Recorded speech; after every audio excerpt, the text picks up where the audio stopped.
Hello everyone, this is Swati, your English educator from magnet brains. एक ऐसा platform जहां मिलती है आपको फ्री एजुकेशन। किंडरगार्टन से लेके क्लास 12 तक की बात करें, जी, NEET, competitive exams, personality development courses, what not, you will find everything on this platform absolutely free from the best of the teachers. तो आज इस पर्टिकुलर वीडियो में हम क्या स्टार्ट करने वाले हैं? We are going to start with paper 7 ऑफ Class 10th English Magnet Brain Sample Paper Solution Series for board exam. So first 6 sample papers आप कर चुके हो.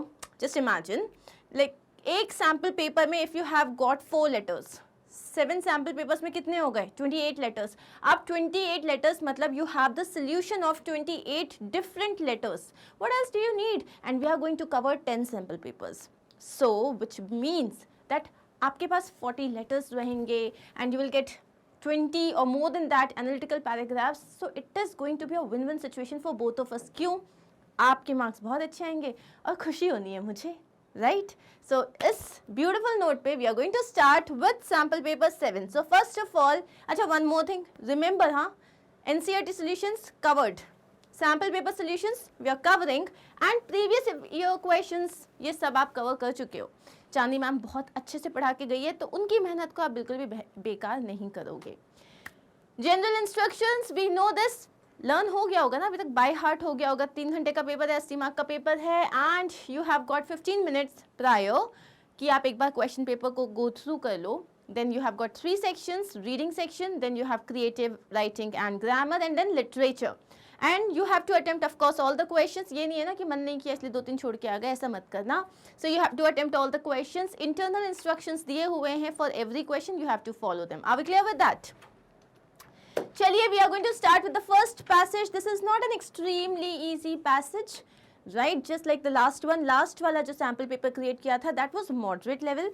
This is not an extremely easy one, so make sure that focused.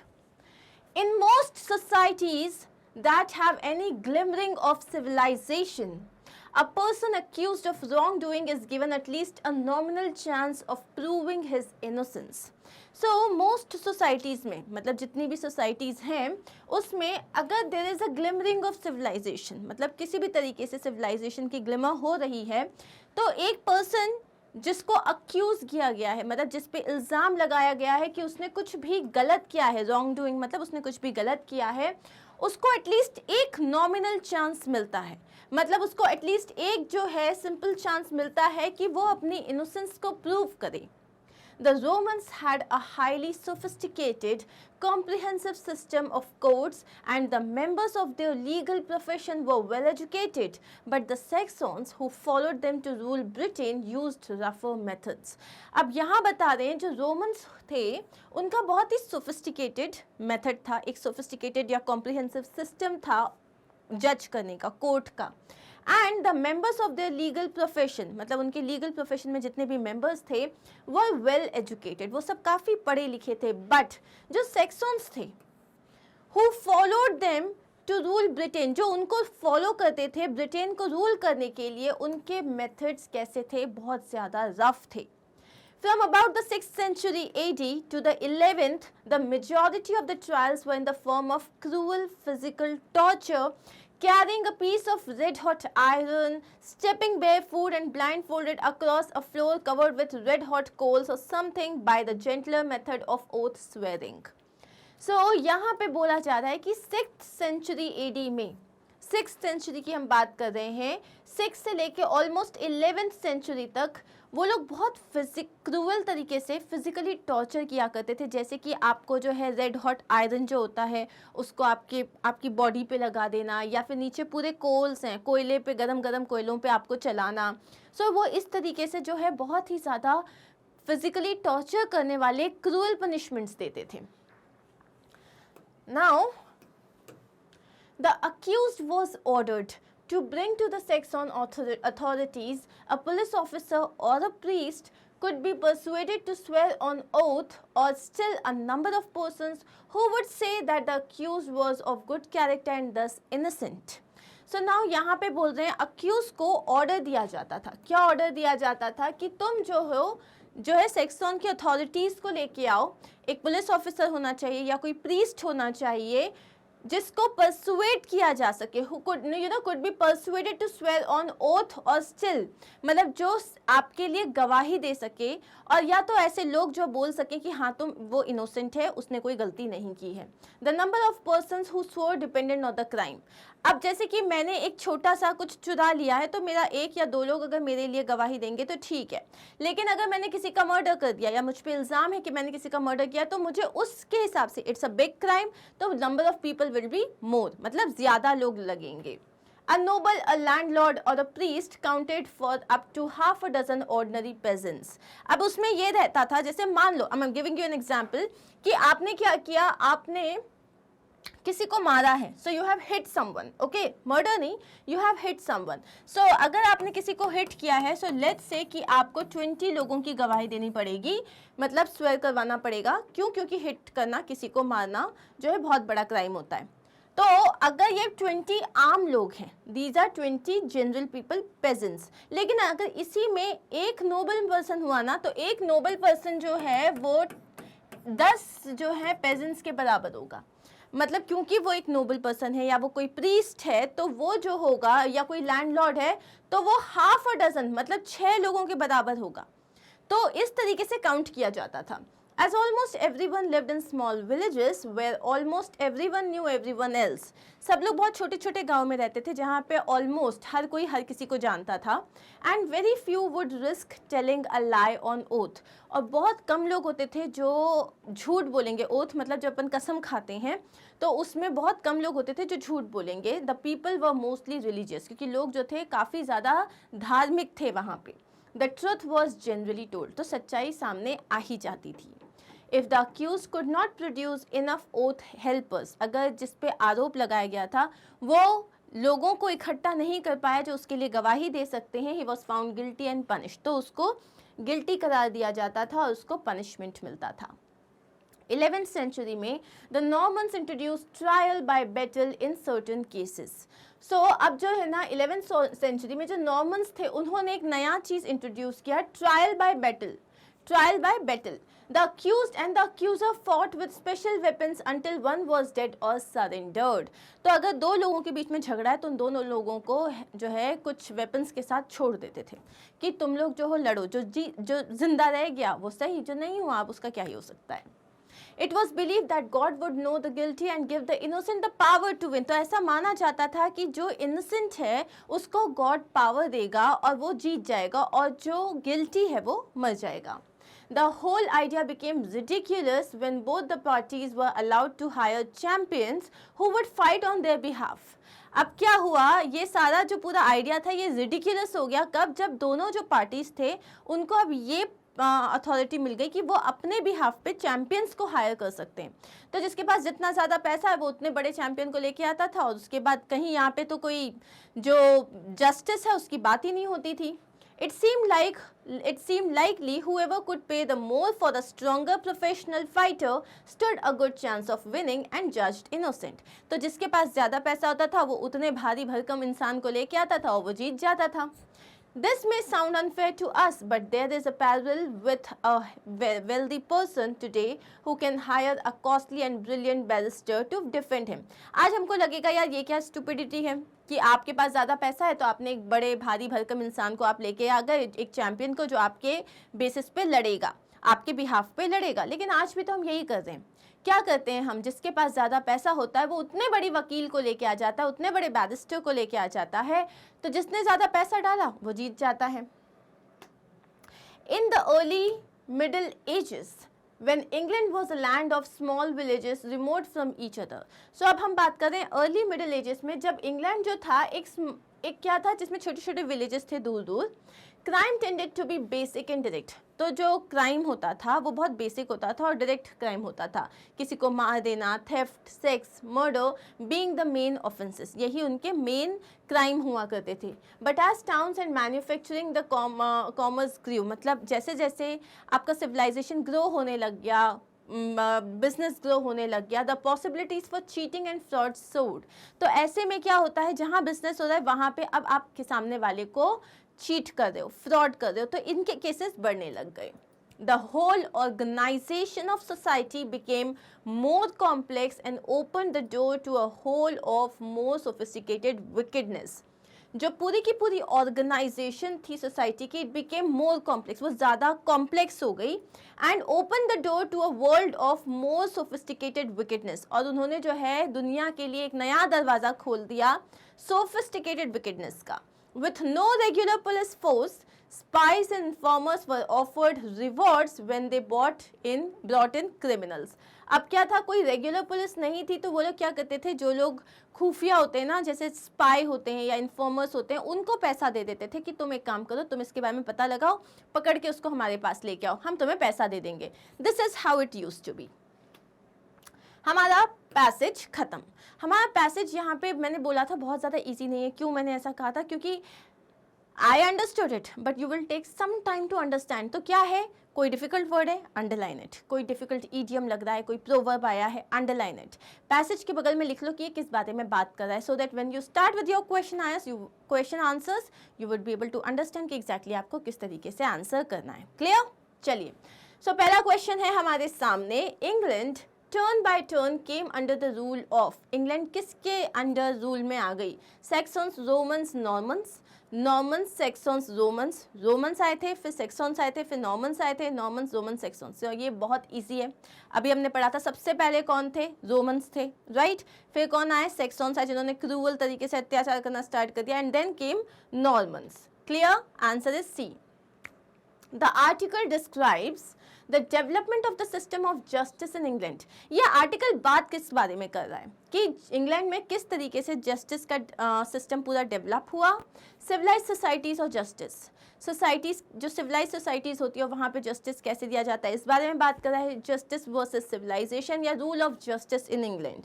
So the answer is first कि England में justice का development कैसे हुआ. Next is study the following statements. Romans were proud of their judicial system. Romans को अपने judicial system बहुत अच्छा लगता था. There is not much difference between the Norman and the modern system of justice. ये कहा जा रहा है कि नॉर्मन और मॉडर्न से जो सिस्टम है जस्टिस का, उसमें बहुत ज़्यादा डिफरेंस नहीं है. तो अब आपको बताना है क्या सही है क्या गलत है. दोनों सही है या दोनों गलत है? बताओ मुझे आंसर. आंसर इज दोनों ही सही है. रोमन्स अपने जुडिशियल सिस्टम को लेके बहुत ज़्यादा प्राउड थे, और नॉर्मन सिस्टम में और आज का जो सिस्टम है उसमें काफ़ी सारी सिमिलैरिटीज़ हैं. Next question, match the following. Romans कौन थे? A priest to swear for the accused, no. Highly paid lawyers can win a case. Educated जजेस and lawyers. The winner in a battle declared innocent. तो Romans के लिए आप क्या बोलोगे यहाँ पे? फिर है सेक्सन्स. सेक्सन्स के लिए क्या हो जाएगा? मॉडर्न और Normans. So here your answer is B. A का पार्ट है 3, मतलब रोमन्स जो थे दे वर एजुकेटेड जजेस एंड लॉयर्स. रिमेंबर फर्स्ट वाले पैराग्राफ में दिया हुआ है. सेक्सन्स क्या थे? सेक्सन्स जो थे priest to swear for the excuse. वो बोलते थे आप लेके आओ किसी को जो आपके बदले पे गवाही देगा. And then we have C modern. Modern का क्या हो जाएगा? Highly paid lawyers that can win a case. जो आज के डेट में क्या है, जो बहुत बड़े बड़े वकील हैं, आप उन्हें पैसा दो और वो आप केस जीत जाओगे. एंड फाइनली नॉर्मन्स क्या करते थे? The winner in a battle declared innocent. 2 लोगों की लड़ाई करवाते थे, जो जीत गया वो इनोसेंट. ओके, अब नेक्स्ट क्वेश्चन क्या है? In a trial by battle money played a main role. Obviously ना, ट्रायल बाय बैटल होता था जिसमें आप दोनों लोगों को लड़ने के लिए बोलते थे, तो इसमें जितना जिसके पास पैसा है वो जीत जाता था. तो ये तो सही बोल रहे हैं. God help the innocent win the battle. लोगों को लगता था कि भगवान उनकी मदद करेंगे कि जो कि इनोसेंट है. सो इसका आंसर क्या हो जाएगा? Both A and B and right, और ए जो है वो कंक्लूजन है, right. Next question. Saxon system of trial was nobler than that of the Romans. Saxon का सिस्टम रोमन के सिस्टम से अच्छा था? बिल्कुल नहीं था. वो लोग कितने क्रूअली बिहेव करते थे. Saxon system had 2 aspects, rough and noble. Saxon का रफ भी था एस्पेक्ट और नोबल भी था. Do you agree with this?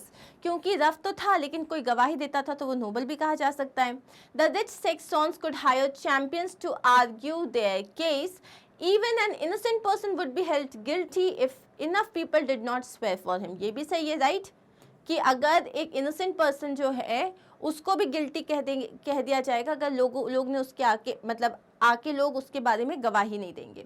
So the answer is, इसमें हमारे पास बोला हुआ स्टडी द फॉलोइंग स्टेटमेंट्स. कौन सा करेक्ट है? तो यहाँ पे जो है सेक्सॉन सिस्टम हैड टू एस्पेक्ट्स, ये भी सही है, और जो रिच सेक्सॉन्स होते थे वो अपने केस के लिए मतलब हायर कर लेते थे, ये भी सही है। अब ये जो पार्ट है इसमें वो लोग नहीं मानते थे, तो अभी हम इसको नहीं लिख रहे हैं। अब है next question, earlier England comprise small villages each with a small population, right. Crimes like cheating and fraud were rare हो गए थे ये या बढ़ गए थे? So what is the right answer? अब यहाँ पे है असर्शन क्या है और उसका रिस्पॉन्स क्या है। तो क्राइम्स जो थे मतलब यहाँ पे असर्शन और रिस्पॉन्स क्या है, तो यहाँ पे बहुत छोटे छोटे लोग थे, छोटी छोटी जगह थी, तो हर कोई किसी एक को जानता था, इसीलिए जो क्राइम्स थे वो कम थे। तो यहाँ पे आंसर क्या आ जाएगा? Both A and B are responses to some other assertions. तो ये दोनों जो हैं रिस्पॉन्स हैं किसी दूसरे ही बात के। अब है which of the following statements are true, कौन से स्टेटमेंट्स सच हैं? The rich have always enjoyed an advantage in the judicial system because, क्यों रिच लोग जो थे उनको हमेशा जुडिशियल सिस्टम में एक एडवांटेज मिलता था? They were physically strong so would win the trial by fighting, no. They could hire the strongest champion, yes. They can hire the best lawyers, yes.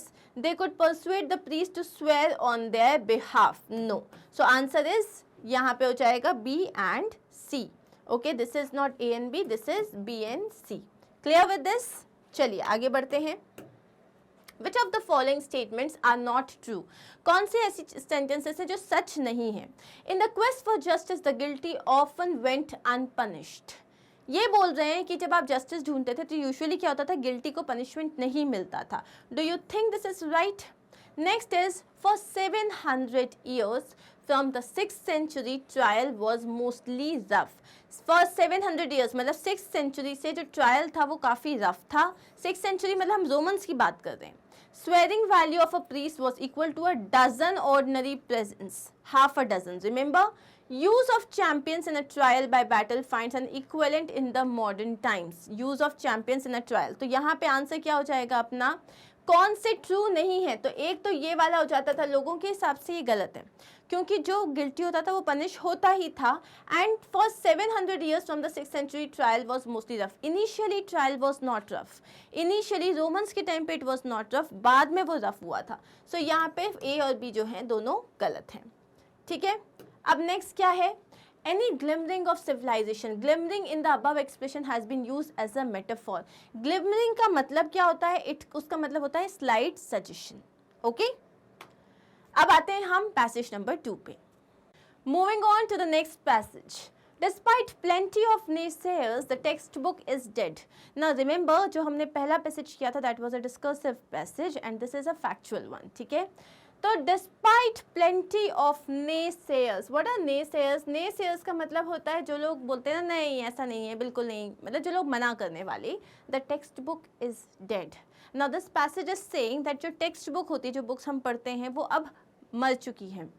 It just doesn't know it yet and continues on walking about us though alive. इसको बस पता नहीं है और वो ऐसे है हमारे साथ जैसे कि वो आज भी जिंदा है।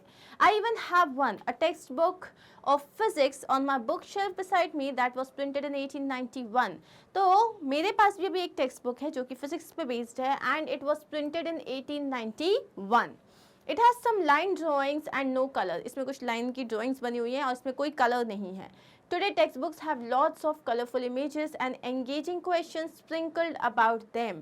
आज जो टेक्स्ट बुक आपने देखी है तो देखा है आपने कि वो कितनी ज़्यादा कलरफुल होती है, प्लस उसमें हर जगह छोटे छोटे जो है टिप्स होते हैं या एंगेजिंग क्वेश्चंस होते हैं basically. They also have tons of advice for teachers on how to use them effectively.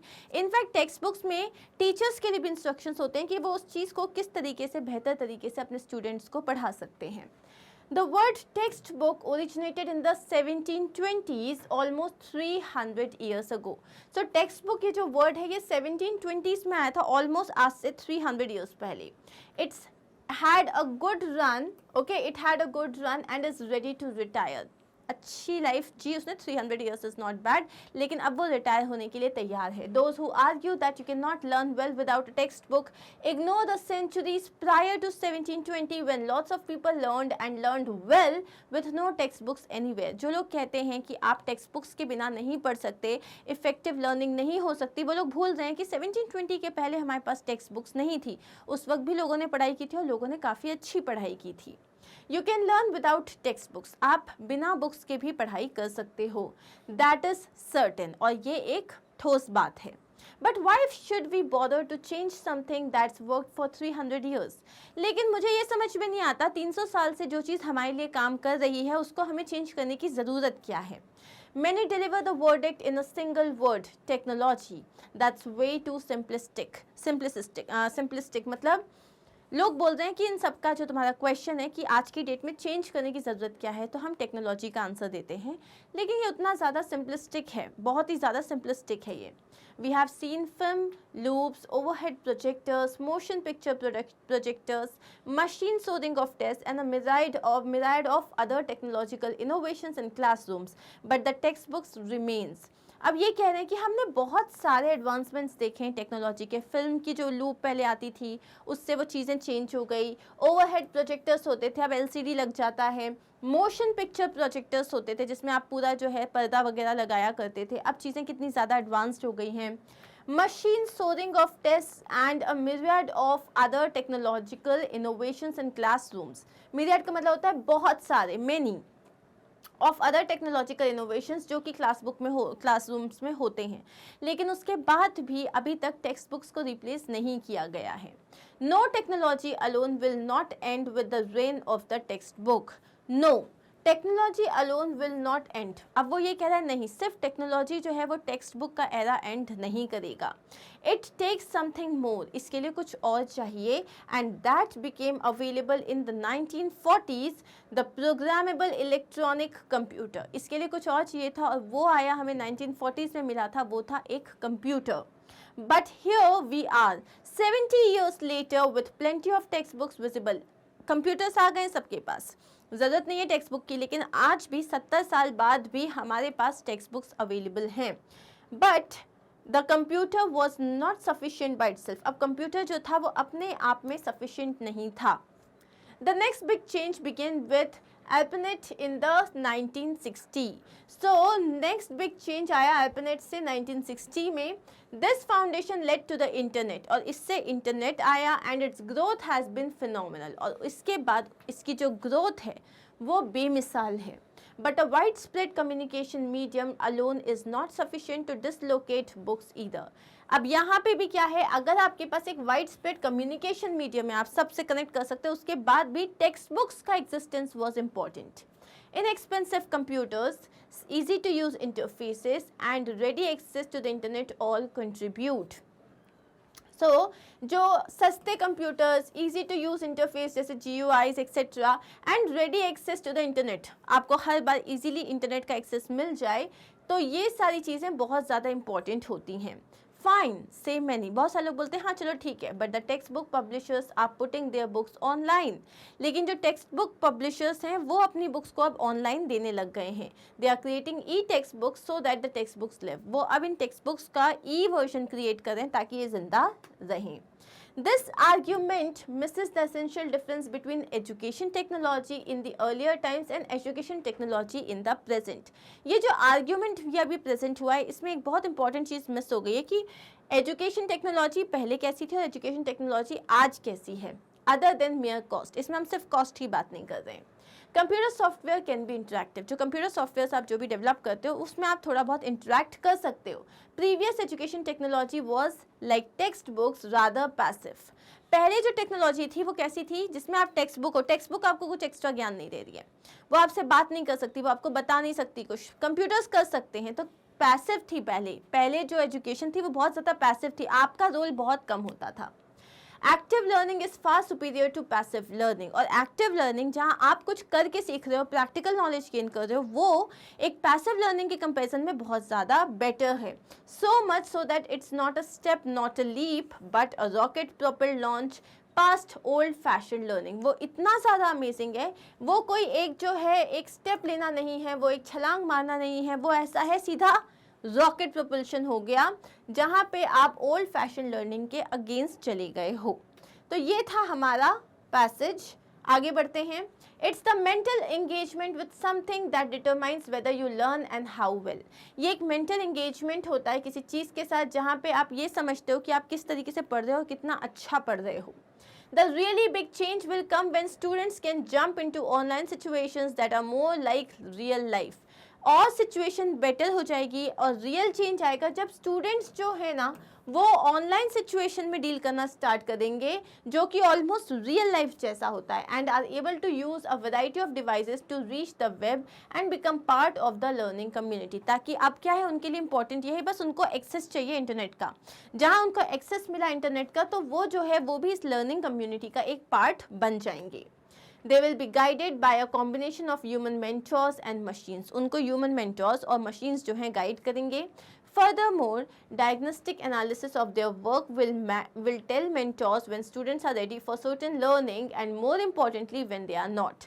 तो यहाँ पे बोल रहा है और भी अगर अपन देखें तो डायग्नोस्टिक एनालिसिस जो होता है, आपने कितना काम किया, कैसा काम किया, आपका प्रोडक्शन कैसा था, आपका परफॉर्मेंस कैसा था, जो डायग्नोस्टिक एनालिसिस होता है उनके काम का विल टेल मेंटोर्स, वो मेंटोर्स को ये बताएगा कि कब आपके जो स्टूडेंट्स हैं they are actually ready and certain कि जो लर्निंग है वो बहुत ज़्यादा इंपॉर्टेंट है और like they are ready for certain learning and more importantly when they are not. उन्हें पता होना चाहिए कब वो पढ़ने के लिए तैयार हैं, कब वो कुछ सीखने के लिए तैयार हैं और कब वो नहीं हैं। Text books do not tap into our brains to realise this learning potential. Text books हमें ना पढ़ा के हमारे दिमाग में इसलिए नहीं डाला जाता है टू रियलाइज हमारा learning potential. Hence today the text book is a zombie, इसलिए आज के डेट में टेक्स्ट बुक मर चुकी है, ज़ॉम्बी वाले केस में जा चुकी है। It is just waiting for that wooden stake और silver bullet to put it to well deserved rest. ये सिर्फ उस एक वुडन स्टेक का या फिर एक सिल्वर बुलेट का वेट कर रही है, जिस दिन इसको शूट कर देंगे वो मर जाएगी और फाइनली अपने ग्रेव में चली जाएगी। ओके, चलें स्टार्ट करें with the question answers. On the basis of your reading of the given passage, choose the correct option, attempt any 10 of the following.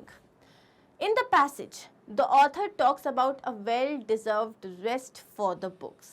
Which of these describes the author's attitude towards textbooks? इसने बोला कि जो है जो books हैं वो पिछले 300 साल से काम कर रही हैं तो अब उनको रेस्ट की ज़रूरत है। बेसिकली वो ये कहना चाहता है कि अब टेक्स्ट बुक्स की इंपॉर्टेंस ख़त्म हो चुकी है।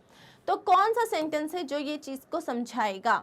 ही criticises the value added by textbooks in society, नहीं, वो किसी चीज़ को ऐसे इंडिविजुअली क्रिटिसाइज नहीं कर रहा है। He recommends that text books are the sole medium for effective learning, वो ये कह रहा है कि टेक्स्ट बुक्स ही सिर्फ एक ऐसा मीडियम है जिसमें आपकी लर्निंग हो सकती है, नहीं, वो ये भी नहीं कह रहा है। He thinks that text books are far more superior than the mediums of knowledge, वो ये बोल रहा है कि टेक्स्ट बुक्स जो हैं वो बाकी जो मीडियम है नॉलेज के उससे बहुत ज़्यादा ऊपर है। He is concerned about the continued use of text books as a primary source of learning.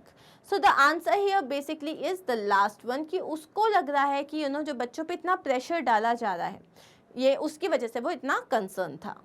Okay, next question. Based on the passage, the following developments took place in the education field. The process of learning took place without the use of textbooks. ये जो learning का process था वो बिना textbook के किया गया था। ओके, यहाँ पे देखो इस तरीके से options हैं आपके पास।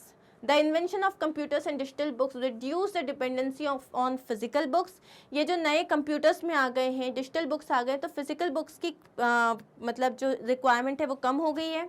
The creation of adaptive and interactive learning tools contributed to the way learning took place. And the last one is the introduction and circulation of textbooks. जो textbooks का introduction है और जो circulation है turned them into a commonly used medium of learning. उसकी वजह से ये एक commonly used medium हो चुका है कुछ सीखने के लिए। So what is the right answer? It's 1, 4, 2, 3. Okay, तो 1, 4, 2, 3 देख लेते हैं। ये तो सबसे पहला सही है 1, ठीक है, उसके बाद है 4, उसके बाद है 2, उसके बाद है 3। तो यहाँ पे देखो पहले आ गया the process of learning took place without the use of text books, the introduction and circulation of text book turned them into a community जो कि which can use a medium of learning, and then you have the invention of computer and digital books reduce ye physical efforts, and the last one is the creation of adaptive and interactive learning tools contribute to the way learning took place. Clear? तो ये हो गए हमारे answers. आगे बढ़ते हैं। Select the option that can weaken the author's case for a complete shift to computer learning in paragraph 6। अब यहाँ पे आपको एक ऑप्शन बताना है जहाँ पे ऑथर हमारा लगा हुआ है कि ऐसा कुछ नहीं है, हमको बस ये ख़त्म करना है, मतलब ऑथर के केस में कि उसको टेक्स्ट बुक्स ख़त्म करनी है। तो हमें क्या बताना है उसको? A sharp increase in the creation of e-text books, नहीं e-text books में बहुत ज़्यादा इंक्रीज हो रहा है। A rising dependency on using technology as a medium of learning, आप जो बहुत ज़्यादा डिपेंडेंट हो सामने वाले पे, आप यूज़ करना चाहते हो वो इंटरनेट फैसिलिटीज़, लेकिन वो तो नहीं करने दे रहा है। Scholarly articles comparing the effectiveness of online learning with that of textbooks, and the last one is the development of e-text books with activists that require active participation from readers. So इसमें से answer क्या हो जाएगा? ये last वाला हो जाएगा कि डेवलपमेंट जो है टेक्स्ट बुक्स की विद ऐसी एक्टिविटीज़ जिससे क्या होगा, आप जो रीडर्स हैं, जो स्टूडेंट्स हैं, वो उस चीज़ को बहुत ज़्यादा एंजॉय करेंगे। Okay, now which of these best conveys the meaning of diagnostic analysis? Diagnostic analysis का मतलब हो जाएगा evaluation of the learners capabilities. ठीक है। Now, which of these sentences correctly uses the phrase rocket propelled as used in paragraph 6? Rocket propelled का मतलब क्या हो जाएगा? So the answer here is regular practice and a good coach gave the batsman a rocket propelled rise in his career. मतलब उसने जब बहुत अच्छे से प्रैक्टिस की, उसे गुड कोच मिला, तब उसने अपने करियर में एकदम रॉकेट प्रपल्शन की तरह वो गया। Okay, next is select the option that best describes the passage. So इसको सबसे अच्छे तरीके से डिस्क्राइब करता है option number 4। Harry Keller's observations on the changes in learning patterns are brilliant. Select the option from the passage that does not qualify as a fact. तो कौन सा आ जाएगा यहाँ पे? The really big change will come when students can jump into online situations that are more like a real life. No, so this is not the answer. So here we are 70, ये सारी तो आपने book से लिए हुए हैं ये सारे sentences। About the water cycle, according to the author, a student will best learn from the water cycle। कब उससे वो water cycle सबसे ज़्यादा कब सीखता है? Creating a miniature model of it, वो छोटा सा उसको create कर देता है, टीचर का explanation सुनता है, उसको कलरफुल टेक्स्ट के थ्रू रीड करता है, writing an information video about the same on the internet. So the answer is, वो उसका एक मिनीचर मॉडल क्रिएट करके उनको एक्सप्लेन किया हुआ है। Based on the text given we can say that the author कैसा है? The author is proposing an argument and making a case for it. वो एक आर्ग्यूमेंट प्रेजेंट कर रहा है, उस पर केस बना रहा है। Now the next question is, we have seen film loops, overhead projectors and a myriad of other technological innovations in classrooms. In other words, we can say that the author has seen film loops, projectors and what? कौन से technological innovations? So author को कौन सी चीज़ें लगी है? myriad of other technological innovations। myriad का मतलब मैंने अभी आपको बताया था a lot of, बहुत सारे। So what is the answer here? There is only one answer that matches, which is various, numerous, many. Next question is, we have reached the grammar section now. Finally, let's start. Attempt any 10 of the following questions. ठीक है? Read the conversation between two classmates and complete the passage that follows. So यहाँ पे dialogue है, दो dialogues हैं, उसके basis पे हमें पैसेज कंप्लीट करना है। That kid in the school said some surely mean things about you today. How come you didn't hit him? So ये क्वेश्चन था मेडली का कि उस बच्चे ने तुम्हारे बारे में आज कितनी मीन चीज़ें कही, तुमने उसे मारा कैसे नहीं? Ron, well, I have observed that whenever you hit somebody, they have a tendency to hit you back. Ron ने कहा, मैंने ये चीज़ नोटिस की है कि जब भी आप किसी को मारते हो तो there is a possibility कि वो भी आपको मारेगा, इसलिए मैंने उसे नहीं मारा। तो मेडली ने क्या कहा? Oh, you are a shrewd जज ऑफ ह्यूमन नेचर रॉन। तुम तो ह्यूमन नेचर के बहुत बड़े जज हो Ron. And now you have to complete this paragraph. Medley is chilling out with her classmate Ron. Medley अपनी क्लासमेट रॉन के साथ चिल कर रही है। she is dash in school who said a lot of mean things about Ron today. So वो कैसी क्या feel कर रही है? She is talking about the kid. वो उस बच्चे के बारे में बात कर रही है जिसने आज रॉन से बदतमीजी से बात करी थी. While saying so, Medley asks Ron about why he never hit the kid. So जब ये बात हो रही थी तो उसने मेडली ने रॉन से पूछा कि तुमने उस बच्चे को क्यों नहीं मारा. Ron replied that he had observed that when a person hits somebody there is a tendency that, तो रॉन ने कहा कि मेरे को ये मैंने ऑब्जर्व किया है कि जब आप किसी को मारते हो तो he has a tendency to excuse me, so to the other person will try to hit back, right? So ये कैसा रहेगा? There is a tendency that the other person will try to hit back. Medley is speechless. She calls Ron a shrewd judge of human nature. ये है बहुत easy but इसकी practice बहुत important है. Why? Because you know अगर आपको sentence knowledge है, tenses का नॉलेज है, then only you would be able to do it. Next question is fill in the blanks by choosing the correct options for the sentences given below. तो अब आपको subject verb agreement, tenses, modals सब आपको ध्यान में रखना है. The hospital board clearly mentioned that you dash smoke in the hospital as it is a health hazard for all. Hospital के जो बोर्ड ने क्लियरली मेंशन किया कि आप जो हो हॉस्पिटल में स्मोक नहीं कर सकते हो क्योंकि ये एक सब लोगों के लिए हेल्थ प्रॉब्लम है. अब यहाँ पे एक चीज़ देखो, माइट नॉट मतलब शायद आप नहीं कर सकते हो. ऑब्वियसली हम ये बात नहीं कर रहे, नीड नॉट ज़रूरी नहीं है. तो स्मोक करना ज़रूरी है या नहीं है इस पर तो बात ही नहीं हो रही, आप नहीं कर सकते हो. अब यहाँ दो है आपके पास, कैन नॉट और मस्ट नॉट. कैन नॉट का मतलब आप नहीं कर सकते हो, मस्ट नॉट मतलब आपको डेफिनेटली नहीं करना चाहिए. एक में आप अथॉरिटी बता रहे हो you can not do it, एक में आप सजेशन दे रहे हो, इंटेंस सजेशन कि नहीं आपको ये नहीं करना चाहिए. हॉस्पिटल आपको सजेशन नहीं दे रहा है, वो क्लियरली डिफाइन कर रहा है कि आपको अलाउड नहीं है स्मोक करना, तो हम कैन नॉट यूज़ करेंगे, मस्ट नॉट यूज़ नहीं करेंगे. Are we clear with this? चलिए नेक्स्ट क्वेश्चन क्या है. There is never dash petrol left after Rahul uses the car. तो राहुल थोड़ा मेरे टाइप का है कि जहाँ कार निकाली उसके बाद पापा को जब मिलती है उसमें पेट्रोल थोड़ा तले में ही होता है. तो यहाँ आप क्या बोलोगे? अब पेट्रोल जो है आप उसको काउंट नहीं कर सकते, ये एक अनकाउंटेबल नाउन है, मतलब आप उसे मेजर कर सकते हो लीटर्स में, आप काउंट नहीं कर सकते, राइट? तो आप यहाँ मैनी तो यूज़ नहीं कर सकते क्योंकि मैनी काउंटेबल के साथ आता है. अब लिटिल जो होता है, लिटिल आप यूज़ करते हो अनकाउंटेबल के साथ, लेकिन अब लिटिल और मच उसमें कभी भी ज़्यादा पेट्रोल नहीं रहता. आप क्या कहना चाहते हो? उसमें कभी भी ज़्यादा पेट्रोल नहीं रहता. तो आप लिटिल और अ लिटिल की जगह आप क्या यूज़ करोगे? मच यूज़ करोगे. नेक्स्ट क्वेश्चन क्या है? I am taking driving lessons now. Hopefully, I dash my driving test by November. अब आप ये कह रहे हो जैसे कि अगर हम ये मान लें ये प्रेजेंट टेंस है, this is past and this is future. इस वक्त मैं ड्राइविंग क्लासेस ले रहा हूँ और वो कह रहा है होपफुली मैं जो हूँ by November. So let's say that अभी हम अक्टूबर की बात कर रहे हैं, तो अक्टूबर में अभी हम हैं और नवंबर में समवेयर इन फ्यूचर वो बोल रहा है कि उसकी ड्राइविंग जो है टेस्ट ले चुका होगा.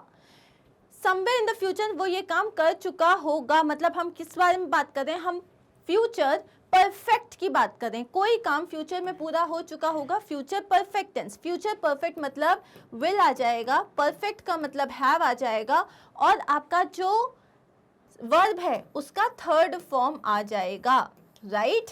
तो यहाँ पे विल टेक रॉन्ग, वुड नहीं आएगा, will have taken. Will have and taken is the verb का third form. So this is our right answer. Clear with this? चलिए आगे बढ़ते हैं. Okay, the dog dashed under the chair before the children arrived. अब यहाँ वो बोल रहा है, इसको समझो, ये again I'm saying this is present, past and future. वो कह रहा है the dog dashed under the chair before the children arrived. आइए present tense है, बच्चे आए थे उसके पहले डॉग चेयर के अंदर बैठा था. मतलब पास्ट टेंस का भी पास्ट टेंस, जब पास्ट का भी पास्ट होता है उसे हम कहते हैं पास्ट परफेक्ट. मतलब आप ये बता रहे हो कि यहाँ पे इसको क्या बोलोगे? अब इसका कैसे बनेगा? हैड बनेगा पास्ट के लिए और वर्ब का थर्ड फॉर्म बनेगा. मतलब आई हैड ईटन, मैं खा चुका था, मेरी माँ आई उससे पहले मैंने खाना खा लिया था, मैं रूम में आया उससे पहले टीचर आ चुकी थी. ठीक है, तो यहाँ पे क्या आएगा? Had come, come, came, come, third form use होता है. तो यहाँ पे क्या हो जाएगा? हाइडिंग नहीं आएगा, वॉज हिड नहीं आएगा, हैव हिड नहीं आएगा, had hidden.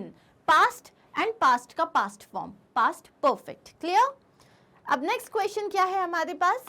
In the following paragraph one word is incorrect in each line, choose the correct option for each correct word. Jill was walked to her class slowly. She was worried about the history. अब यहाँ पे क्या है? Jill was walked to her class slowly. Jill अपनी class की तरफ धीरे धीरे चल रही थी, वो कोई काम कर रही थी, कंटिन्यूसली कोई काम हो रहा था। तो यहाँ आप क्या बोलोगे? Jill was walk नहीं होगा, ये हो जाएगा walking। क्या हो जाएगा? Walking. Jill was walking to her class slowly. She was worried about the history test she would have to take that morning. उसको वो हिस्ट्री टेस्ट की टेंशन हो रही थी जो उस दिन सुबह था। As she was reaching her classroom, reaching मतलब जैसे से वो अपनी क्लास की तरफ पहुंच रही थी, a piece of paper suddenly fluttered down. अचानक से एक पीस ऑफ पेपर जो था आके गिरा, फ्लटर हुआ। ठीक है, अब यहाँ पे एक बात बताओ, पास्ट की बात हो रही है ना कि जैसे जैसे वो कर रही थी तो क्या हुआ, तो हम ये फ्लटर डाउन नहीं कहेंगे, हम फ्लटर्ड डाउन कहेंगे। तो यहाँ पे ईडी लग जाएगा। And landed near her feet, देखो लैंड के आगे भी पास्ट लगा है तो फ्लटर के आगे भी पास्ट लगेगा। As Jill glance down at the paper, glance down मतलब जैसे उसने पेपर की तरफ देखा, glance down, her heart nearly missed a beat, उसका जो दिल था मतलब वो बहुत ज़्यादा शॉक हो गई। It is the history test paper complete with answers. It is या इट वॉज, वो एक पास्ट की घटना बता रही है तो इट इज होगा या इट वॉज होगा। So answer is was. Are we clear with this? बहुत ईजी था, बहुत ईजी था, बस थोड़ा ध्यान से समझने की जरूरत थी। Next question, given below is a statement made by politician Jason Bailey.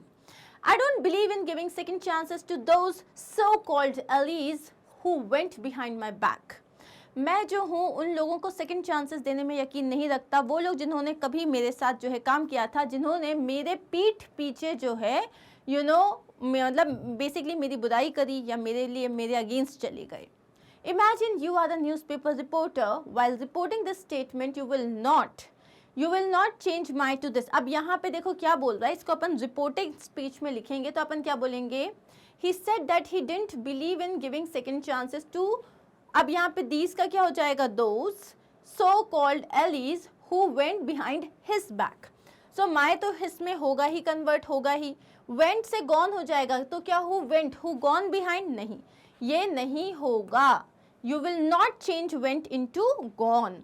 Don't didn't में कन्वर्ट हो जाएगा, ये ठीक है। ही डिडंट बिलीव और दीज दोज हो जाएगा, ये भी सही है। आंसर क्या हो जाएगा? बी, वेंट गॉन नहीं होगा। नेक्स्ट क्वेश्चन क्या है? Which option displays the correct change of the following to reported speech? Sunita asked Venkat, how much is the rent for your flat? अब इसको अपन को क्या बोलना है? इसको अपन को बताना है कि इसको रिपोर्टेड स्पीच में क्या होगा। Sunita asked Venkat, how much is the rent for your flat? तुम्हारे फ्लैट का रेंट कितना है? जब भी कोई क्वेश्चन हाउ से चालू होता है हम इसे कैसे लिखते हैं यूजुअली? सुनीता asked Venkat, अब यहाँ पे क्या होगा? How much the rent for his flat was. क्या होगा? How much the rent for his flat was. यहाँ पे हम ऐसे लिखेंगे how much was the rent for his flat नहीं, how much the rent for his flat was. So इसका answer क्या हो जाएगा? B. Next question is, which option displays the correct change of the following to reported speech? Reported speech का ही एक question है। She said, I told Damanjeet to send you an email 3 days ago. So अब उसने क्या कहा? She said that she had told. Past का हो जाएगा past perfect. She said that she had told Damanjeet to send me, वो अब मेरे बारे में बात करिए, to send me an email 3 days before. ago का क्या हो जाता है? before. So आंसर क्या हो जाएगा यहाँ पे? She said that she had told Damanjeet to send an email to me 3 days before. Clear? Next question देख लेते हैं। Which option displays the correct change of the following to reported speech? He said to me, do you have a paper?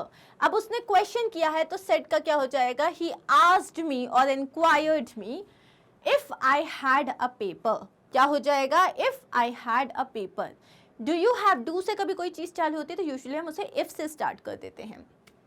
Next question है, choose the correct options to fill in the blanks to complete the note about the Saga Dawa festival of Sikkim.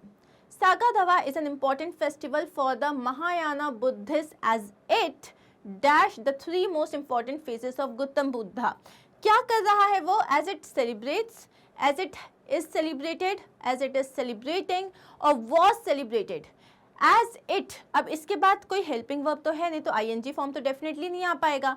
So as it celebrates, क्योंकि हम बता रहे हैं एक चीज जो हमेशा होती है, as it celebrates, okay, the what is it, as it celebrates the 3 most important phases of Gautam Buddha, उनका बर्थ, उनका एनलाइटनमेंट एंड उनका attaining nirvana. Next is the triple celebration which is the biggest in Sikkim. ये जो ट्रिपल सेलिब्रेशन होता है, जो सबसे ज्यादा बड़ा होता है, मनाया जाता है सिक्किम में, dash on the full moon of the 4th month of the lunar calendar of the Buddhists and typically falls between the end of May to the beginning of June. What the rest of India, when the rest of India celebrates Buddha Purnima, what the, मतलब पूरी दुनिया जैसे बुद्ध पूर्णिमा मनाती है, ये जो है उसको कैसे मनाते हैं? ये चीज़ ये लोग सेम तरीके से मनाते हैं। क्या मनाते हैं? महायाना बुद्धिस्ट जो होते हैं, गौतम बुद्ध की लाइफ के सबसे बड़े 3 फेजेस मनाते हैं। इसका आंसर क्या हो जाएगा? Is observed. कैसे आएगा? The triple celebration, which is the biggest in Sikkim, is observed on the full moon. इसे कब देखा जाता है? इसे देखा जाता है full moon के दिन। अब है the day is celebrated with people dash a visit to the Sikkim monasteries and offering lamps of butter to show their devotion and love. So the day is celebrated with people. लोग क्या कर रहे हैं? पे कर रहे हैं, paid कर दिया है, पेइंग या दिस, तो आंसर इज पेइंग। सो यहाँ पे क्या होगा? The day celebrate with people paying a visit to. Paying a visit का मतलब होता है पैसा पे करना नहीं होता, इसका मतलब होता है कहीं जाना, किसी भी जगह जाना। अब है next question, the following paragraph has not been edited, there is one error in each line. हर लाइन में एक प्रॉब्लम है, हमें वो एरर निकालना है और उसके बाद हमको वो लिखना है। My father shall insist on taking greens every day. अब यहाँ पे मेरे फादर शैल क्यों आएगा? यहाँ पे शैल बिल्कुल नहीं आएगा। क्यों? यहाँ पे जो आएगा, मेरे फादर हमेशा मतलब स्ट्रेस दिया करते हैं, बताते हैं, तो यहाँ आएगा my father would insist on taking greens every day, children में कंज्यूम इट रेगुलरली। अब मैं नहीं, बच्चों को ये रेगुलरली खाना चाहिए, चाहिए के लिए मैं नहीं आएगा, चाहिए के लिए क्या आएगा? खाना ही चाहिए, मस्ट आएगा। Otherwise they should suffer from, अब शुड कैसे होगा भाई? अदरवाइज वो सफर कर सकते हैं, तो यहाँ पे शुड की जगह क्या आएगा? विल आएगा। Otherwise they will suffer from iron deficiency. अब अगर मान लो कि तुमने आयरन विल की जगह कुड लिखा होता तो वो गलत नहीं होता। दे कुड सफर फ्रॉम मतलब उनके इस चीज से सफर करने के हाई चांसेस हैं।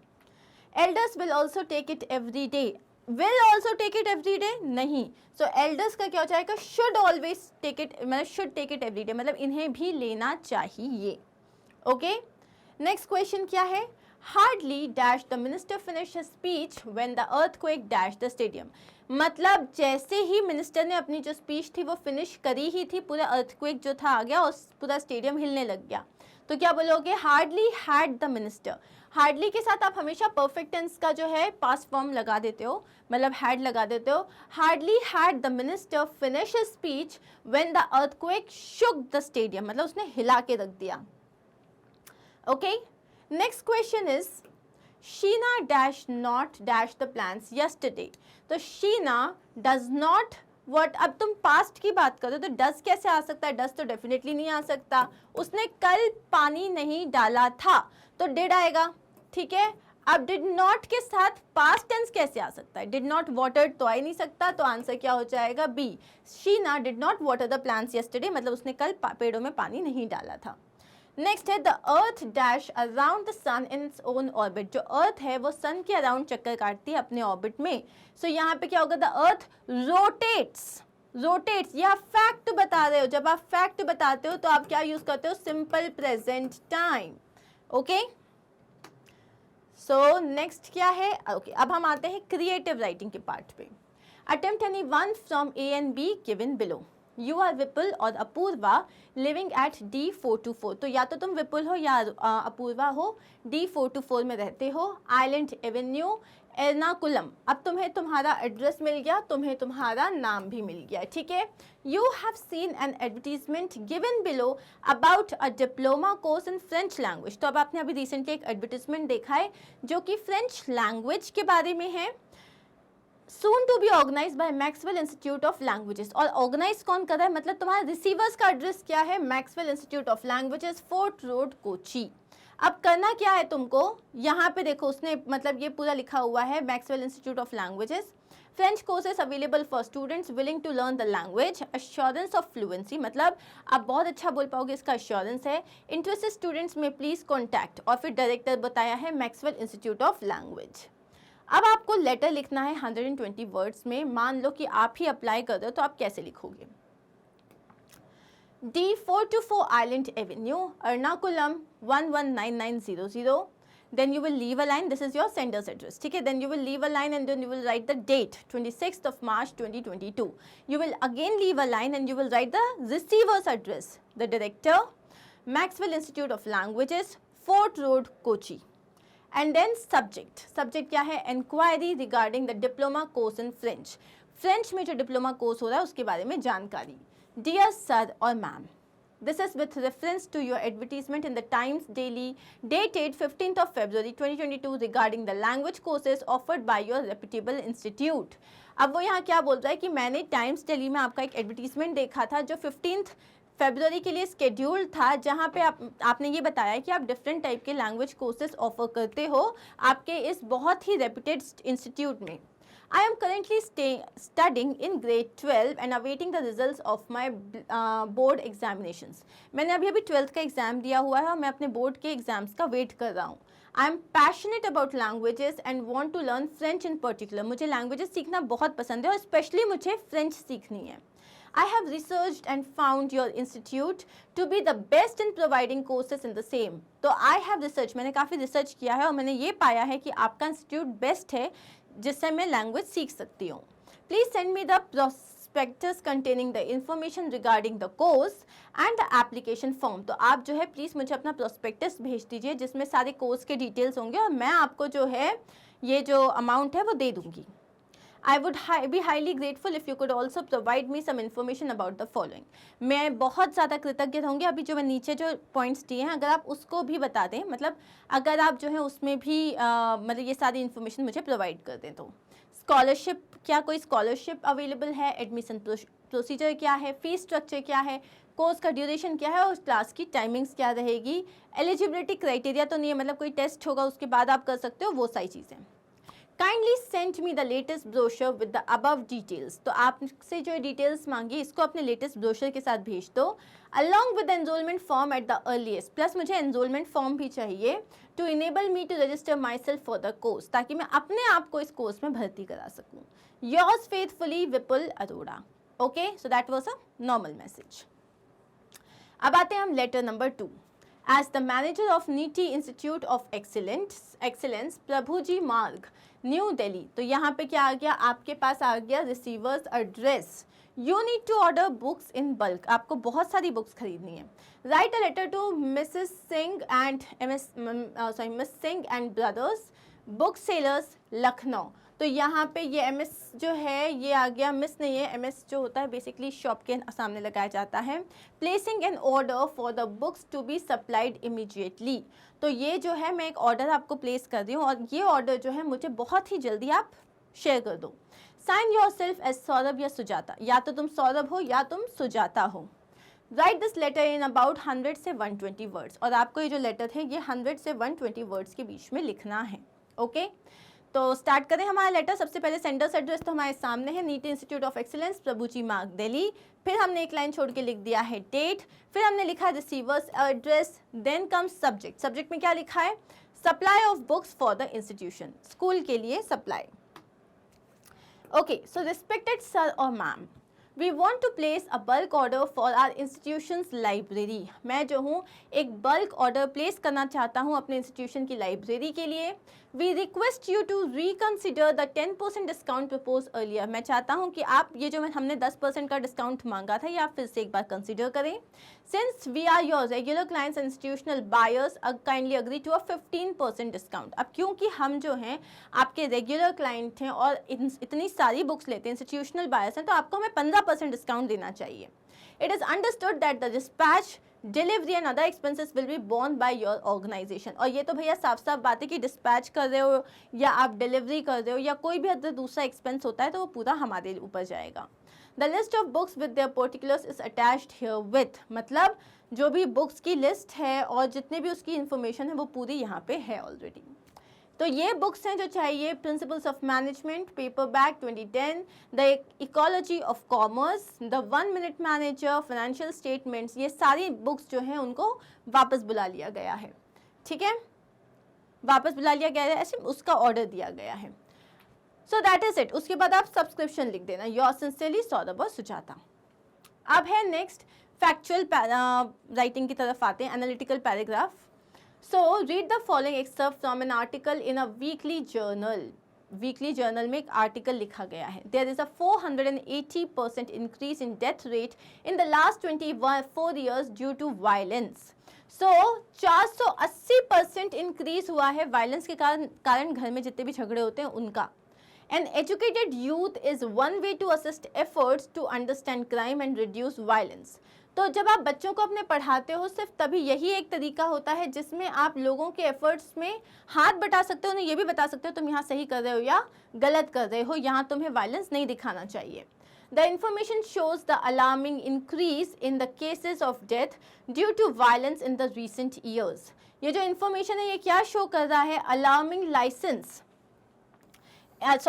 Alarming increase in the cases of death. ये बता रहा है कि किस तरीके से डेथ केसेस बढ़ते जा रहे हैं because of violence recent years में। Write an analytical paragraph in about 120 words on the role of education and youth in establishing peace in society. तो हमें क्या लिखना है? 120 वर्ड्स का एक पूरा एनालिटिकल पैराग्राफ लिखना है जिसमें हमें बताना है कि ये जो एजुकेशन है जो आज की डेट में यूथ को कहीं ना कहीं बिगाड़ रहा है, खराब कर रहा है, उसका एक्चुअल जो है मतलब रिस्पॉन्सिबिलिटी क्या है। ठीक है, सो अभी हम इसका जो है हम स्टार्ट करते हैं इसका paragraph. So now let's check out this paragraph that we have written. The most important requirement of any society is peace and its two most important tools are youth and education. कोई भी society के लिए सबसे important क्या होता है? Piece होता है, शांति होती है। और वो आपको कैसे मिलेगी? जब आप एजुकेटेड होगे तभी आपको समझ में आएगा कि छोटी छोटी बातों में लड़ने का कोई मतलब नहीं है। और किसको सबसे ज़्यादा समझाना पड़ता है? गर्म खून वालों को, यूथ को। In a survey conducted recently, it has been found that deaths due to violence has increased exponentially in the last 19 years. So अभी एक recently एक सर्वे कंडक्ट हुआ था जिसमें ये पता लगा है कि जो डेथ्स होती हैं वो भी जो कि वायलेंस की वजह से होती है, गुस्सा आया, किसी ने किसी को शूट कर दिया, एसिड डाल दिया, etcetera, we have heard about it. So ये एक्सपोनेंशियली बढ़ गई है लास्ट 19 ईयर्स में। As the death rate has jumped alarmingly, it is a major cause of concern. जैसे ही डेथ रेट बहुत ज़्यादा हो गया तो ऑब्वियसली ये एक बहुत बड़ा इशू बन चुका है। Education and youth can bring the graph in control. अगर आप किसी को एजुकेट कर रहे हो एट द सेम टाइम आप यूथ का ख्याल रख रहे हो तो ये ग्राफ बहुत जल्दी डाउन हो सकता है। An educated and responsible youth will create awareness among society about the harms of violence. अगर एक यूथ जो है, जो हमारी आने वाले कल का भविष्य है, अगर आप उसको एजुकेट करोगे तो वो जो है वायलेंस से जितने इशू हो सकते हैं उन सब के अगेंस्ट में आवाज़ उठाएगा। They can help amongst society, they can help transform the anti-social elements by educating them. जो एंटी सोशल एलिमेंट्स होते हैं, कौन होते हैं एंटी सोशल एलिमेंट्स? जो लोग दंगा करने में ज़्यादा इंटरेस्ट होते हैं, वायलेंस में ज़्यादा इंटरेस्टेड होते हैं, जिनको लगता है कुछ भी हुआ तो सामने वाले को पीट आओ। तो ऐसे लोगों को वो एजुकेट कर सकते हैं that violence is not the solution. It will help people understand that crime and violence never पे। ये लोगों को ये बताने में आसान होगा कि क्राइम और वायलेंस कभी भी आपको कुछ देते नहीं हैं। Unemployed people get noticed by false promises and indulge in criminal activities. जो लोग unemployed होते हैं वो लोग जो ये false promises करते हैं ना, लोग उसमें आ जाते हैं। जो लोग educated नहीं होते हैं ना, वो लोगों की बातों में बहुत जल्दी आ जाते हैं, जिसकी वजह से कोई उनको negatively अगर provoke करता है तो वो criminal activities में भी आ जाते हैं। Once educated, they will be able to get jobs and will no longer be led astray by people who incite violence for personal gains. बहुत ब्यूटीफुली ये लाइन लिखी हुई है कि एक बार वो एजुकेट हो गए तो उनके पास जॉब आ जाएगी। जॉब आ जाएगी तो खाली दिमाग शैतान का घर नहीं रहेगा। लोग उनको जो है भटका नहीं पाएंगे, एस्ट्रे मतलब भटका देना, और उनके अंदर वायलेंस को इंस्टिल नहीं कर पाएंगे, इंसाइट नहीं कर पाएंगे, मतलब जगा नहीं पाएंगे अपने पर्सनल गेन के लिए। ठीक है, अब है दूसरा, एक और पैराग्राफ है हमारे सामने। Study the following paragraph showing a comparative analysis of students performance in different subjects in the terminal exam. तो यहाँ पे एक पैराग्राफ है, डिफरेंट सब्जेक्ट्स दिए हुए हैं, उसमें बच्चों का परफॉर्मेंस है। जैसे यहाँ पे सबसे पहले इंग्लिश, फिर हिंदी, फिर मैथ्स है, फिर साइंस है, और फिर एसएसटी है। अब यहाँ जो ये डार्क है वो फर्स्ट टर्म का रिजल्ट है, और जो लाइट वाला है वो सेकेंड टर्म का रिजल्ट है। अगर हम देखें इसको नॉर्मली, तो आप ये देख रहे हो हर जगह जो है, जैसे इंग्लिश में सेकेंड टर्म का रिजल्ट बेटर है, हिंदी में फर्स्ट टर्म का रिजल्ट बेटर है, मैथ्स में भी सेकेंड टर्म, साइंस में सेकेंड टर्म, और एसएसटी में सेकेंड टर्म। तो आप ये देख सकते हो कि apart from Hindi second term में सारे बच्चों ने बेटर परफॉर्म किया है। सिमिलरली अगर आप देखोगे तो यहाँ पे कितना डिफरेंस आया है, जैसे इसमें ऑलमोस्ट 3 से 4% का डिफरेंस आया है। ठीक है, यहाँ पे भी ऑलमोस्ट 5% का डिफरेंस है, यहाँ पे भी ऑलमोस्ट 6% का डिफरेंस है, सॉरी 5% ही है, और यहाँ पे भी 5% का डिफरेंस है। मतलब एक कंसिस्टेंट जो डिफरेंस है वो मेंटेन हुआ है अपार्ट फ्रॉम हिंदी। तो अब हमें एक पैराग्राफ लिखना है अराउंड 120 वर्ड्स में, जिसमें हमें बताना है कि उनका परफॉर्मेंस कैसा है, एनालाइज करना है। ठीक है, स्टार्ट करें। The academic performance of the students has shown a good result in the second terminal examination collectively. पहले अपन ने क्या बता दिया कि जो academic performance है collectively अगर देखा जाए तो better perform किया students ने। Earlier in the first term, the students scored 2 to 5% lower in subjects like English, Math, Science and SST than in their second term. तो हमने क्या बता दिया, second term के comparison में उनको 2 से 5% कम मिले थे। However, there is a visible moderate increase in their scores in the second term. Second term में सबके ऑलमोस्ट 5% 4% बढ़े ही हैं। The only subject which has shown a downgrade of students' performance is Hindi, wherein the students scored around 75% in their first term, while they scored only 65% in their second term. सिर्फ एक ही जो subject है उसमें downfall दिखा है वो है हिंदी का, जिसमें ऑलमोस्ट 10% का डाउनफॉल हुआ है। Strangely, math being the trickiest subject has the maximum scorers with almost 95%, while the languages which are easy to grasp have less pass outs. अब यहाँ देखो कितना beautifully analyze किया उन्होंने, बोला जो strangely जो trickiest subject होता है वो होता है मैथमेटिक्स, और उसमें बच्चों ने 95% जितना स्कोर किया, लेकिन जो लैंग्वेजेस होती हैं जो काफ़ी ईजी मानी जाती हैं उसमें लोग बहुत मुश्किल से पास हो पाए हैं। Collectively, it is clear that there is a great improvement in the students' performances as compared to the earlier ones. एक पूरा ओवरऑल देखा जाए तो आप ये कह सकते हो कि स्टूडेंट्स का परफॉर्मेंस बेटर हुआ है compared to earlier.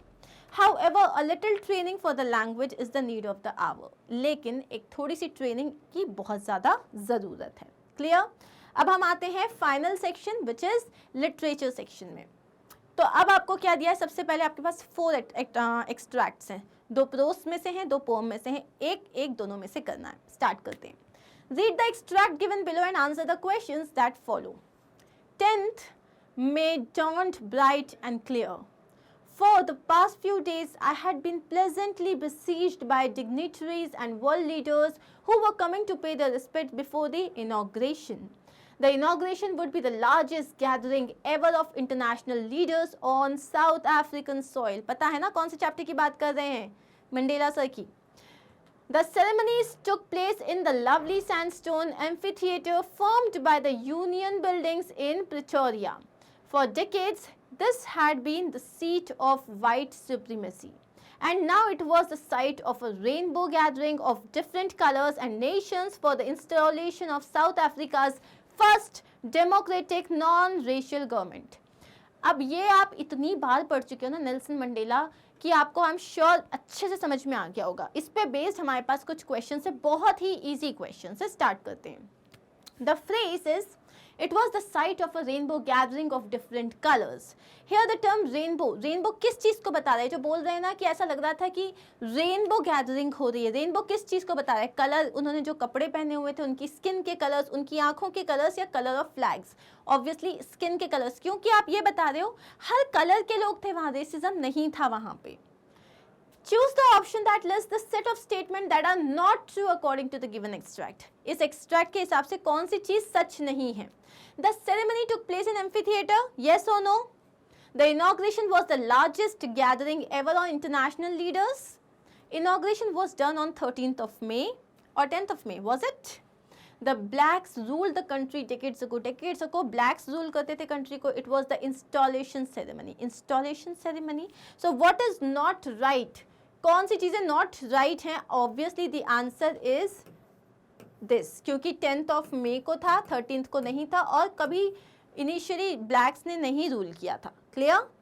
ओके, अब नेक्स्ट क्वेश्चन है, which of the which word does besieged not correspond to? अब besieged, blocked, besieged, inundated, freed या surrounded. besieged का मतलब, तो यहाँ पे आंसर हमारे पास हो जाएगा बीच. besieged का मतलब होता है कैद कर लेना, free का मतलब ऑपोजिट हो जाता है, तो आंसर क्या हो जाएगा? freed. 10th May was the day of the installation of South Africa's first democratic non-racial government. Earlier, what kind of government had prevailed in South Africa? तो यहाँ पे तो बता रहे हैं डेमोक्रेटिक गवर्नमेंट आ रही है. इसके पहले कैसी गवर्नमेंट थी? डेमोक्रेटिक, नॉन रेशियल, रिपब्लिक या रेशियल? ऑब्वियसली रेशियल गवर्नमेंट थी, जो ब्लैक्स को बिल्कुल इंपॉर्टेंस नहीं देती थी. Last question, which word in the extract means the same as eminent personalities? Eminent का मतलब होता है बहुत ही जानी मानी, important.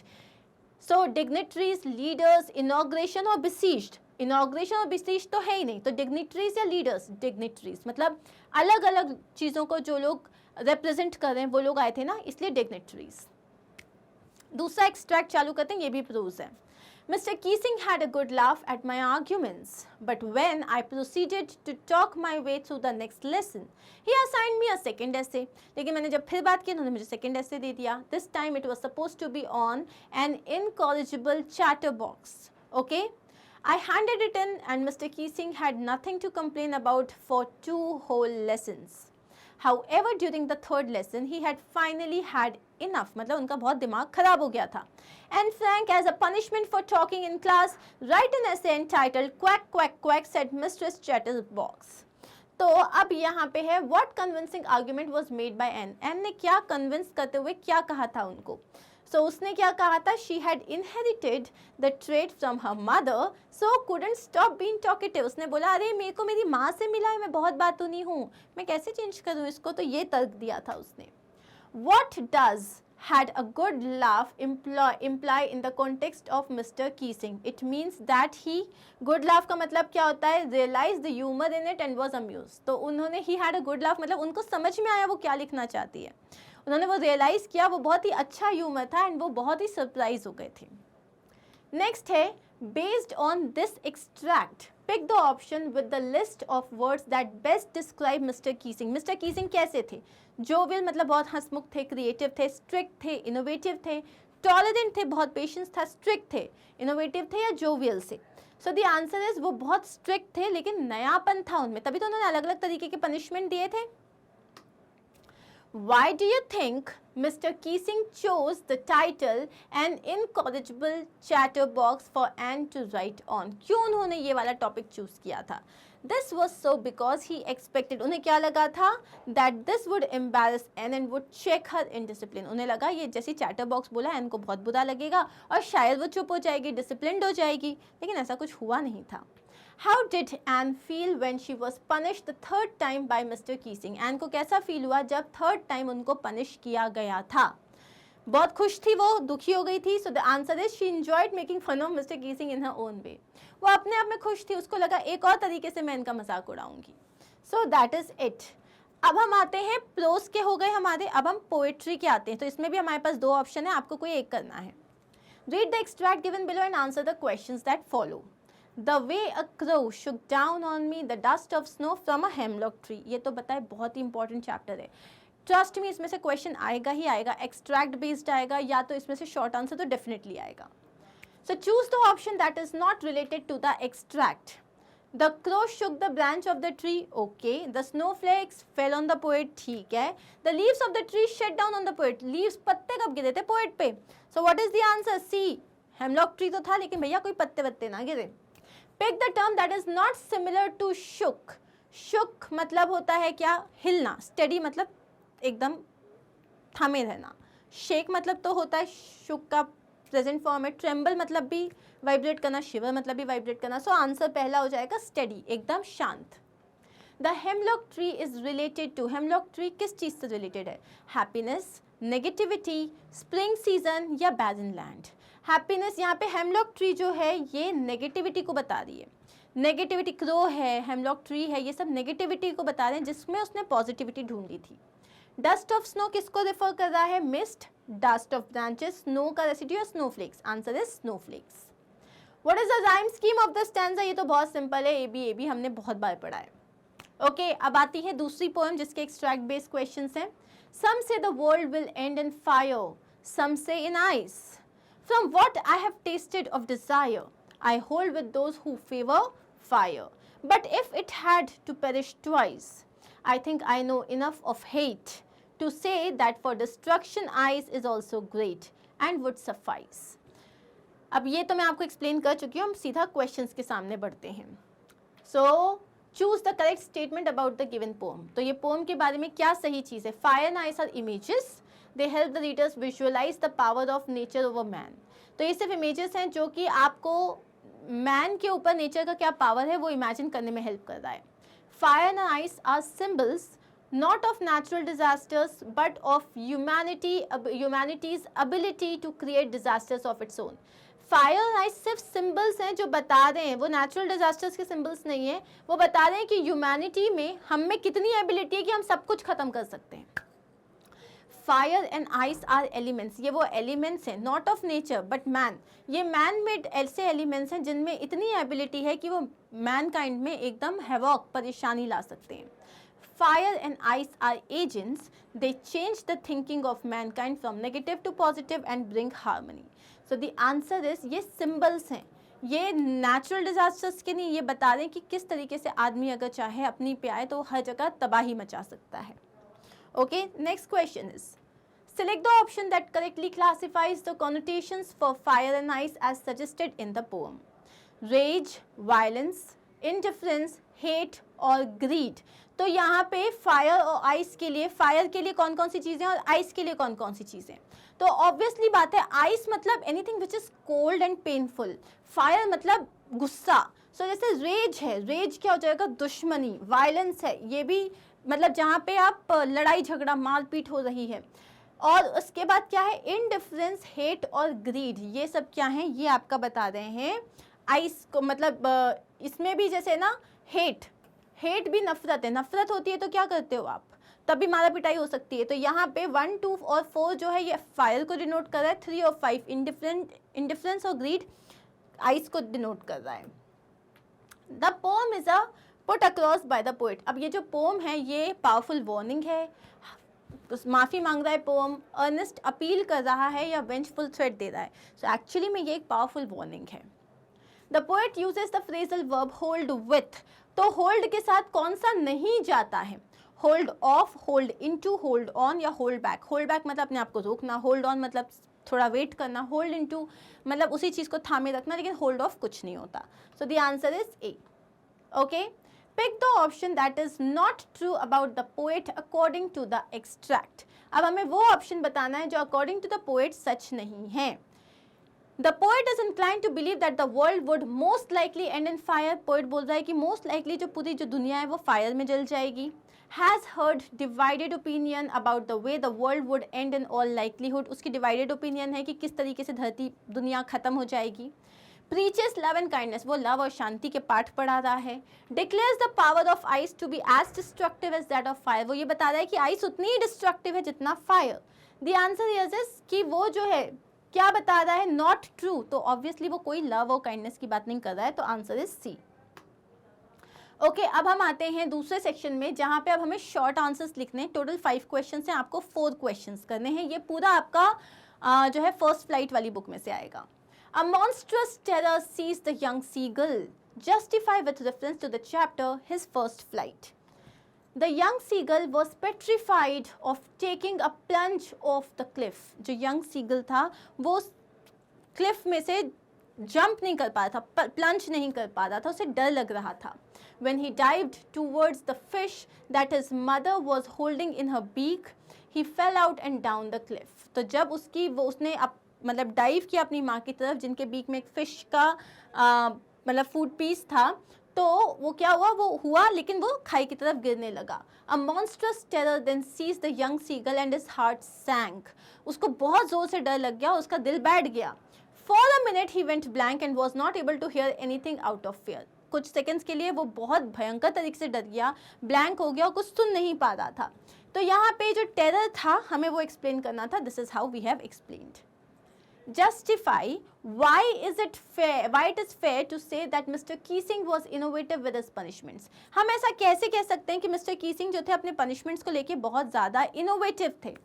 Mr. Keesing was innovative with his punishments. He never used any ordinary punishment to stop and talking in the class. वो कभी भी सिंपल सा पनिशमेंट नहीं देते थे, वो हमेशा कुछ नया देते थे. Rather, he always come up with creative ideas to punish her. वो हमेशा नए नए आइडियाज लेके आते थे उसको पनिश करने के लिए. For example, he asked her to write an essay on a chatterbox as a punishment. उन्होंने बोला chatterbox पे पनिश मतलब ऐसे लिखो, ये उनका पनिशमेंट देने का तरीका था. Question number 3. Pranjal buried his head in his detective book while Rajveer was eager to look at the beautiful scenery during the train journey. Why do you think there was a difference in their excitement levels? क्यों ये प्रांजल में और राजवीर के excitement में क्यों ये difference था? Rajveer was so amazed to see the lush greenery of the tea gardens. वो इतना ज़्यादा अमेज हो गया था and the beautiful scenery during the train journey as he was visiting Assam for the first time. वो पहली बार आसाम जा रहा था इसलिए उसके लिए सब कुछ बहुत नया था. But Pranjal had been born and brought up in those surroundings. लेकिन वो तो प्रांजल तो पैदा ही वहाँ हुआ था, उन्हीं टी गार्डन्स के बीच में बड़ा हुआ था. So it wasn't anything new for him. उसके लिए कुछ नया नहीं था. Hence he was not as excited as Rajveer. इसलिए वो राजवीर जितना excited नहीं था. Mitchell caused a sensation in London. Expound with reference to the chapter Mitchell the Otter. तो मिचबिल जो है लंदन में एक सेंसेशन लेके आ गया था, इसे एक्सप्लेन करना है. मिचबिल was a strange sight for Londoners. Londoners ने मिचबिल जैसा कभी कोई प्राणी देखा ही नहीं था. Nobody there was familiar with otters. किसी को ऑटर्स के बारे में कुछ नहीं पता था. They made wild guesses about the animal species. उन लोग जो है इसके बारे में अजीब अजीब guesses करते थे. Some thought him to be a baby seal, while some thought it was a squirrel. किसी को वो baby seal लगता था, किसी को वो squirrel लगता था. Other guesses about his species were a walrus, beaver, bear cub, leopard, hippo, etc. लोग अलग अलग चीजें सोच रहे थे. What was the most fascinating thing about Valli saw on street? कौन सी वो सबसे इंटरेस्टिंग चीज थी जो वल्ली ने देखी स्ट्रीट पे? The most fascinating thing that Valli saw on the street was the bus that traveled between the village and the nearest town. उसने स्ट्रीट में जो सबसे अमेजिंग चीज़ देखी थी वो बस थी जो ट्रैवल मतलब जो टाउन के और विलेज के बीच में ट्रैवल करती थी. The sight of the bus loaded with passengers was a source of unending joy for Valli. तो ये जो साइट था वो बस का जिसमें वो इतने सारे पैसेंजर्स को लेके जाती थी, वापस लाती थी, वो वल्ली के लिए एक नेवर एंडिंग मतलब ख़त्म ही नहीं होता था. उसे इतनी खुशी होती थी इस बस को देख के. ओके तो ये हो गए 5. अब जो हमारा फुटप्रिंट विदाउट फीट है उसमें से हमको 3 क्वेश्चंस आएंगे जिसमें से अपन को कोई 2 क्वेश्चन करने. This is again the same 40 to 50 words. According to a popular quote, where there is no struggle there is no strength. In what way is this quote relevant to the events of the story? हम यहाँ पे किस चीज़ की बात कर रहे हैं? हम यहाँ पे बात कर रहे हैं कि किस तरीके से जो है मतलब जो हमारी जो मैम पम्फ्री थी उन्होंने किस तरीके से ट्रिकी को स्पॉइल कर दिया था and all those things. This quote means that in order to be strong and active, hard work and effort is necessary. अगर आपको strong बनना है तो आप बैठे बैठे strong नहीं बन सकते, आपको बहुत मेहनत करनी पड़ेगी, हार्ड वर्क करना पड़ेगा, तभी आप कहीं जाके efforts लेके strong बन पाओगे. Nobody can achieve any goal if they do not work hard for it. कोई अपने goals को achieve नहीं कर सकता अगर वो बहुत ज़्यादा उसके लिए मेहनत नहीं करेंगे. In the story, Tricky was a lazy fat dog who had no physical activity and was very greedy. Tricky जो है वो एकदम lazy fat dog था जिसकी कोई physical activity नहीं थी और वो बहुत ही ज़्यादा greedy था, ये भी खा लूँ वो भी खा लूँ.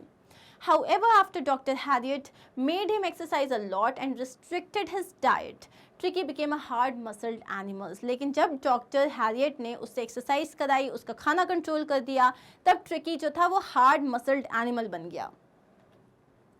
Next question है, at the end of the story we realize that Anil knew about the incident of the previous night, yet he chose to overlook such a breach of trust. तो एंड ऑफ द स्टोरी में हमें समझ में आता है अनिल को already पता था कि हरी ने उससे चुराया है सामान, लेकिन उसके बाद भी उसने कुछ नहीं बोला. ऐसा क्यों? In the end of the story, Anil knew that Hari Singh had stolen the bundle of money kept under the mattresses, but he chose to ignore it and forgave Hari. तो एंड ऑफ द स्टोरी में हमें पता चलता है कि अनिल को पता था कि उसने जो है हरी सिंह ने मैट्रेस के नीचे से बंडल ऑफ मनी निकाल लिया, लेकिन उसने कुछ नहीं बोला, उसको हरी को माफ़ कर दिया. क्यों? Because he was a kind hearted forgiving person. वो एक बहुत ही दयालु दिल का माफ़ कर देने वाला आदमी था. Who was content at the fact that Hari Singh return to him due to trust and love that he had placed on Hari. क्योंकि उसको ये यकीन था कि हरी सिंह क्यों वापस आया है, उसका प्यार और उसके ट्रस्ट की वजह से वो वापस आया. इसीलिए जो उसने उसके ऊपर इतना भरोसा किया वो काम कर गया, और इसीलिए वो ना गुस्सा हुआ ना उसने कंप्लेन करी. Okay. Attack is the secret of defense. Justifies the statement in case of Auzible. Attack is the secret of defense. मतलब क्या है इसका? Auzible was shocked to see Max in his room as Max was supposed to be in Berlin that night. Auzible shock हो गया था Max को अपने room में देख के, क्योंकि Max को तो बर्लिन में होना चाहिए था. However, as a sharp, witty spy, लेकिन वो तो बहुत ही sharp और witty spy था. Auzible made a fake story about the existence of a balcony to save him and follow from his rival Max. लेकिन Auzible ने क्या किया? एक fake story बनाई कि वो जो खिड़की के बाहर जो balcony है उसके बारे में एक story बनाई ताकि वो खुद को और follower को बचा सके. If Auzible wouldn't have thought of this plan in his defense, Max would have either killed them or grabbed the reports that Auzible was about to receive. अगर ये वो नहीं करता तो मैक्स जो क्या तो उन दोनों में से किसी को मार देता, या तो वो रिपोर्ट्स लेके चले जाता जो अभी ऑजिबल को मिलने वाली थी. तो इससे क्या समझ में आता है हमको कि attack is the secret of defence. अपने आप को डिफेंड करने के लिए अटैक करना इज द सीक्रेट. ओके. अब है यहाँ पे हम आते हैं लॉन्ग आंसर क्वेश्चंस में. लॉन्ग आंसर क्वेश्चंस में अगेन आपको 2 आंसर्स लिखने हैं. 2 क्वेश्चंस आएंगे फुटप्रिंट विदाउट फीट में से, और 2 क्वेश्चंस आएंगे फर्स्ट फ्लाइट में से. ठीक है. Why is it important for everyone to experience loss and to stand up after it? ऐसे ही क्वेश्चंस आएंगे, डायरेक्ट क्वेश्चंस नहीं आएंगे.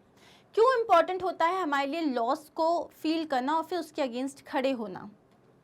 It is important for everyone to experience loss and to stand up after it, because if a person gets stuck in his life after going through a loss, क्योंकि अगर आपने कोई loss feel किया, okay, सफ़र किया, और अगर आप उसके बाद आपने गिव अप कर दिया, तो क्या होगा? He won't be able to move ahead in his life. तो वो अपनी लाइफ में कभी आगे बढ़ ही नहीं पाएगा. A person can not get his lost position back. अगर आपकी लाइफ से कोई रिलेशनशिप चला गया है, कोई फीलिंग चली गई है, कोई आपका सामान चला गया, वो वापस नहीं आ सकता. Through this experience the person learns 2 lessons. इस एक्सपीरियंस से लोगों को 2 चीज़ें सीखने के लिए मिलती हैं. First, he learns how to cope up with the saddening incidents. How to cope with, ठीक है, how to cope with the saddening incident of losing his beloved positions. किस तरीके से आप जो हो, आपको अपने आप को समझाना पड़ता है कि ठीक है, आपसे जो खो गया है वो खो गया, अब आपको आगे बढ़ना है. Second, he learns that a loss is an inevitable part of life and with the loss of someone or something life doesn't stop. उसको ये भी समझ में आ जाता है कि ज़िंदगी में खोना तो है ही, आपकी लाइफ में खोना इज़ अ बहुत इंपॉर्टेंट पार्ट. हर चीज़ जो हमें मिली है वो ज़िंदगी भर हमारे साथ नहीं रह सकती. Nothing last for ever. तो वो आप समझ जाते हो, और आप ये भी समझ जाते हो किसी के जाने से ज़िंदगी नहीं रुकती. The person has to move on bravely accepting the truth of life. आपको ब्रेवली मूव ऑन करना पड़ता है, उस ट्रुथ को एक्सेप्ट करना पड़ता है. He may work to get another position, perhaps to lose again. हो सकता है उसको फिर कोई सी नई चीज़ मिल जाए, हो सकता है वो चीज़ भी छूट जाए. That's how life goes on. और इसी तरीके से लाइफ आगे बढ़ती रहती है. ये तो क्या है? एक जर्नी है. उस जर्नी में आपको बीच बीच में बहुत सारे स्टेशन मिलते हैं, कभी बहुत सारे लोग मिलते हैं, कभी बहुत सारी चीज़ें मिलती हैं, जॉब मिलते हैं, हर कुछ मिलता है. लेकिन आप आगे बढ़ जाते हो, पीछे बहुत कुछ छूट जाता है. कुछ होते हैं जो नहीं छूटते, लेकिन मेजरली तो छूट जाते हैं. ओके. अब नेक्स्ट क्वेश्चन है, A person's mood is subjected to transform with his surroundings. आपका मूड आपके आसपास की चीज़ों को देख के बदल जाता है. Critically examine the change in Wally's mood on her return journey. Return journey में उसके साथ कुछ ऐसा हुआ था कि वो जो उसका पूरा हैप्पी फेस था वो ख़त्म हो गया. क्या हुआ था उसके साथ? In the chapter Madam Rides the Bus, Walli was really excited and happy to see the vivid scenes on her journey.